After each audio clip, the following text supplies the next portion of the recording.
What happens if you break no contact? Hi, my name is Coach Abby. Thank you once again for joining me at Love Advice TV. Love Advice TV is a channel that has been developed with the sole purpose of helping you navigate different relationship challenges.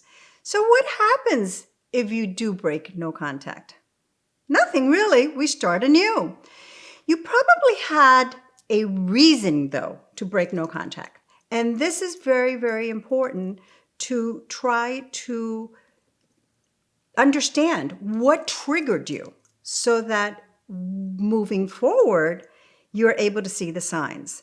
You will probably have experienced some type of setback of sorts. It's something that when we break no contact prematurely is once again, most of the time, fear became to lurk inside of us. We're almost afraid that they were moving on, that we're no longer in their mindset, what have you. But we need to really establish what the trigger points are so that we are vigilant and we, moving forward, do not once again break the no contact. One thing that is very important is don't knock yourself down. I mean, it's done, it's over, whatever. All you need to do is to focus on rebuilding your confidence and not destroy it. Because if you're starting to question yourself, oh, I can't even do a no contact successfully, you're devaluing yourself. You're creating all kinds of doubts. Build your self-confidence. Embrace your humanity. You had a weak moment. It's all right. What do? You pull back and you reestablish and make a new commitment to yourself and say to yourself, I am starting once again anew. And you just move on as if nothing had happened. Yes, does it maybe take you, a couple of steps backwards, and where perhaps if you were real, down the line as far as maybe 3-4 weeks and it would have been a perfect moment and a perfect sense of trying to open up communications, but you did it before, the apple was ripe per se. You just might have to pull back and wait a little bit longer.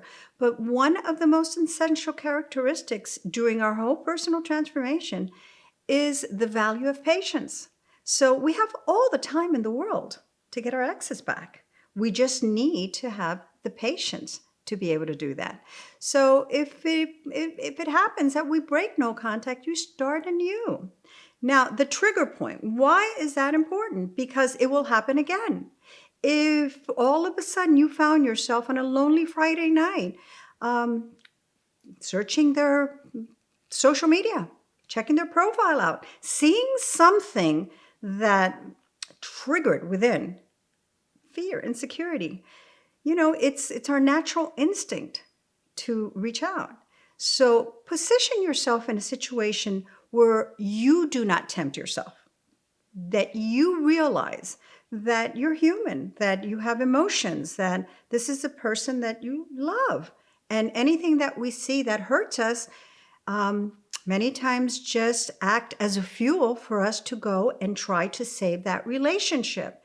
And we are trying to save our relationship by implementing a successful no contact. No contact is not our enemy. No contact is the contrary. It's an unbelievable tool that we're using with our goal in mind to get our ex back.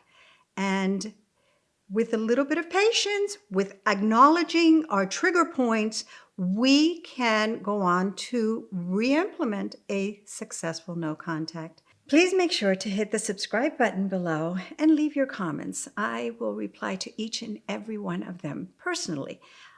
It is my pleasure to invite you as well to a one-on-one coaching session with me. Together, we can work on the different trigger points. We can analyze them and we can implement a new strategy of sorts to assure that once again, those trigger points aren't going to make you go out and break no contact again. Until the next time, I'm Coach Abby.